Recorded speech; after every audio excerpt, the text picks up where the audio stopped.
Today we're going to talk about something called the drama triangle and how narcissists kind of use it to manipulate us. I have known quite a few narcissists in my lifetime, and at one point I had a male narcissist admit something kind of crazy to me. He said that whenever he felt like he was being shown up in a conversation or someone was kind of winning the conversation or they said something that was valid that he couldn't dispute, that he would quickly change the subject and start talking about something that he knew he could use against them, something that could hurt that person. And I found that shockingly insightful and sadly stereotypical of narcissists in general. So today at queenbeing.com, we're going to talk about the drama triangle, who invented it, what it is, and how narcissists kind of use it against us, and what we can do to cope and deal with the drama triangle. So let's get started. Closed captioning provided by Athena Moberg and CPTSDFoundation.org. My name is Angie Atkinson, and this is Toxic Relationship Rehab, where I help you discover, understand, and overcome toxic relationships in your life. So if you want to take back your life, embrace your power, and become the best possible version of yourself, hit that subscribe button, stick with me, and let's get going. So we all know that narcissists love to create trouble and drama and straight up havoc in the lives of the people around them, right? They kind of enjoy sitting back and watching you squirm in the wake of their own emotional destruction, don't they? This is because they kind of like the way it makes them feel when they're able to control and manipulate you and kind of twist things to their own advantage. And this is true whether we're talking about someone you work with or someone you're in a romantic relationship or even your mother or father. What's interesting about narcissists is that they crave your attention even though they don't seem to like you very much. And what's really interesting about that is that while sure, the level of attention that they need varies depending on the type of narcissist they are, whether they're covert or overt or grandiose or whatever label you want to put on them. In most cases, if the spotlight is on them, whether for positive or negative reasons, they're happy.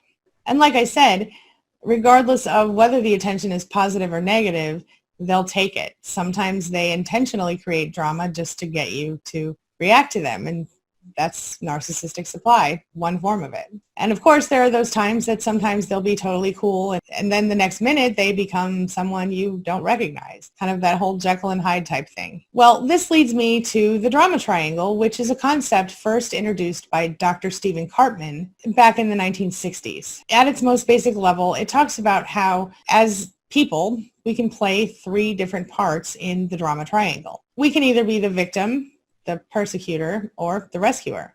Here's another area where narcissists are especially interesting, and that is that they can, at any given moment, play any of those three roles. And in fact, they play those three roles interchangeably as it suits them. So what does that mean? Well, for you, it means that you'll never know exactly which role they're going to take and what to expect. On top of that, you're so used to walking on eggshells all the time that you don't even really always know how to respond. All three roles will be exhausting for an empath or someone who isn't a narcissist, but a narcissist will likely find those roles sort of strangely exhilarating. It's incredibly toxic, the whole dynamic.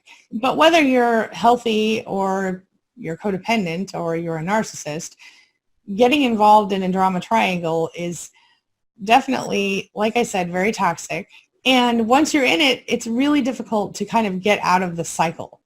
You feel like you need to escape, and you can't always do that, especially when there's a narcissist involved, because I don't know about the narcissists in your life, but the ones that I've dealt with, they hold on to things like a dog with a bone. And this would include the drama triangle. So really quickly, let's define each of those roles.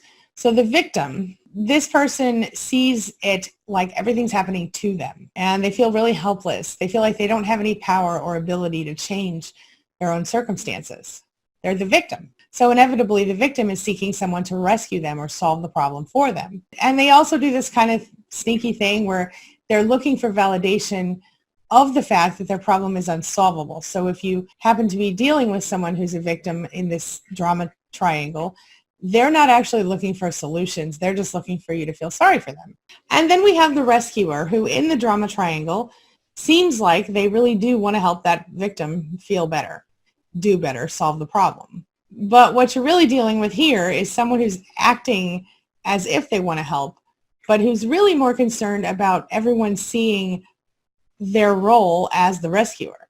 So you're most often going to see a narcissist, of course, in this role. And we're not talking about someone who is, actually helping. We're talking about someone who's just putting on that mask of a helper. So within Karpman's Drama Triangle, the rescuer position is always someone who's letting other people know they're trying to help you, who really seems to and appears to want to help you, but who's really there for the attention that they're seeking by being the one who's rescuing you. And any sort of problem solving they do results in you having less power, and with them getting some kind of strings attached benefit out of the deal. For example, when I became a single mother, I needed help paying for daycare, and I couldn't get any assistance from the government. So a narcissist in my life offered to help pay for daycare as long as I went to that person's church every week, which was not my church. It was not my kind of religion, but I was desperate, so I did it. As Richard Grannon says, sometimes I took the chocolate. So it's kind of like a mind game. It's focused on that person's anxiety, the person with a problem, and it's problem focused, not solution focused. The role of the rescuer is in fact specifically geared toward keeping you powerless, keeping you from getting your needs met, keeping you from having the actual solutions that you need to the problem. So while you might feel a little bit of relief at the initial offer of, for example, the daycare assistance, you also have to feel the constant stress of your payback, or the, having to go to that church every Sunday, even though it's not your church, for example. The third role in the drama triangle is the persecutor, which could be a person or a situation that is actually causing the problem to the victim in the triangle. So how do you deal with the drama triangle? Well, there are a number of different things you can do, but your primary goal, of course, is to get out of the triangle. So that begins with discovering the triangle or becoming aware of it, recognizing that it's happening and that you have picked up one of these roles, probably unintentionally. We do this because quite often, this is a common ongoing cycle in our lives, many times one that began in childhood. Obviously, the drama triangle leaves you feeling really confused and lost. You don't really know what to do. This happens because once you've gone through the idealization phase of a relationship with a toxic narcissist, or the love bombing phase, and that changes into the devalue phase, you're spinning and you have no idea what you've done wrong. You're always looking for, how can I get back to that love bombing stuff, which you don't call love bombing. You're spinning. You're always looking for ways to kind of get back to the good part, get back to what you think is the real relationship. And you blame yourself because, as far as you know, that person's great, they're awesome, but somehow you have found your way into their, negative graces. You blame yourself. There are certain tactics the narcissist will use in and around the drama triangle, such as giving you guilt trips or pretending they're going to save you and then persecuting you for actually asking for a rescue, or pretending they're going to save you and then acting like they're your victim and somehow you've negatively affected them. All of this mixed with the intermittent reinforcement that is a narcissistic relationship, alternating verbal abuse and highest praise, support and comfort alternated with tearing down and devaluing. You'll find yourself making excuses for that person. As empaths, as humans, our brains tend to want to focus on the things that are good in our lives, the things that are good in other people, and especially those people that we love, the people who are closest to us. So we'll make excuses for their behavior. We'll become their rescuer sometimes. The guilt tripping is painful. They kind of really know exactly what buttons to push to make you feel guilty, to make you feel bad about yourself and what you've done or haven't done. And I think what it all comes down to is that we have to recognize that we're being manipulated in these moments. We are being abused directly and on purpose. And so when we recognize that we are dealing with this manipulation that leads to and becomes part of our abuse, we have a responsibility to ourselves and to anyone else who we affect directly outside of the narcissist to pull ourselves away and recognize, hey, this is what we're dealing with. Take a minute to understand it and look at it, which kind of takes the power out of it if you think about it, and then to overcome it by stepping back and out of that triangle. It's the best thing you can do. It's the gray rock method, but more intense, if that makes any sense. This is when you need to use mindfulness to your advantage. What is mindfulness exactly?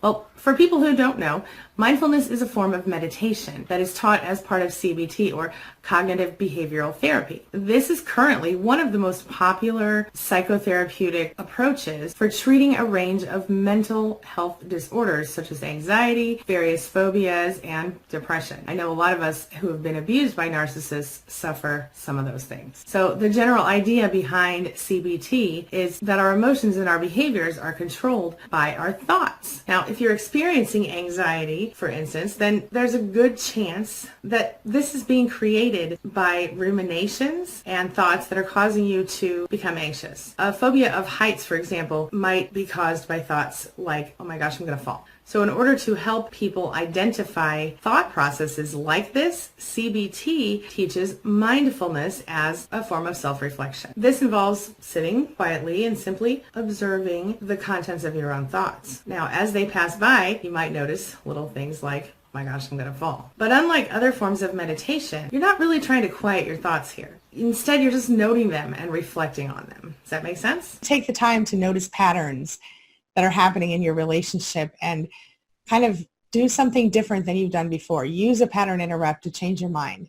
It's worth the trouble, my friend, I promise. Have you ever been telling a story and someone interrupted you with a question, and even though you've told the story 1,000 times, you can't recall where you were in the story because someone interrupted you with a question? That's an example of a pattern interrupt. So you have kind of a momentary lapse. You sort of get a little confused. You're like, wait a minute, where was I again? It's almost like a little form of amnesia, right? Let's say, have you ever done this where you go into a room to get something or do something and you get there and you're like, wait, what was I doing again?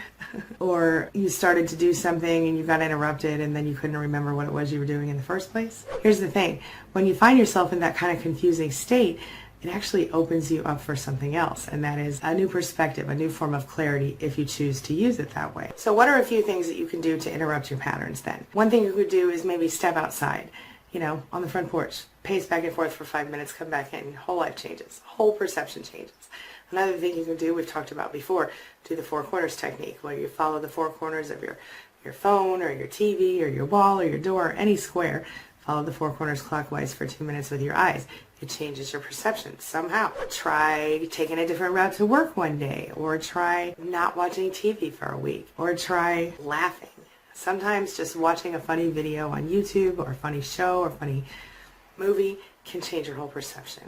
Change whatever it is. Just do something different than you normally do. One of the simplest pattern interrupts is an affirmation. So what I like to do is if I find myself thinking really negative thoughts or feeling unhappy or feeling miserable, what I like to do is go, nope, I now cancel that thought and replace it with this affirmation of my true divine desire, and then I say what it is I really want as opposed to what I really don't want. It makes a huge difference in the way that I perceive my life. And that, my friend, your perception is where change begins. All right, now this brings me to the question of the day. And the question of the day is, have you experienced the drama triangle with a narcissist? And what exactly was it like for you? How did you feel about it? How did you get out of it? Or are you still stuck in it? Share your thoughts, share your ideas, share your experiences in the comment section below, and let's talk about it. Remember, your comment might actually help another survivor feel not so alone today. Now, before I go, make sure you take a look at the video I'm leaving for you right up here. That is going to help you further understand narcissists and their manipulation tactics and learn new ways that you can overcome them. So take a look at that right now. One more thing, I just want to say thank you so much to all of my amazing channel members. Thank you so much. Your support, it means the world to me. And to everyone who watches my videos, likes my videos, subscribes to my channels, comments on my videos, shares my videos, thank you so much. You are helping me further spread my message that we don't have to live with narcissistic abuse and that we have the right to be healthy, happy, safe, and loved in our homes, even if it's only loved by ourselves. Stay strong, my friends. As always, thank you so much for being a part of my day and a part of my life. And hey, thanks for letting me be a part of yours. It really does mean a lot to me. I'll see you soon.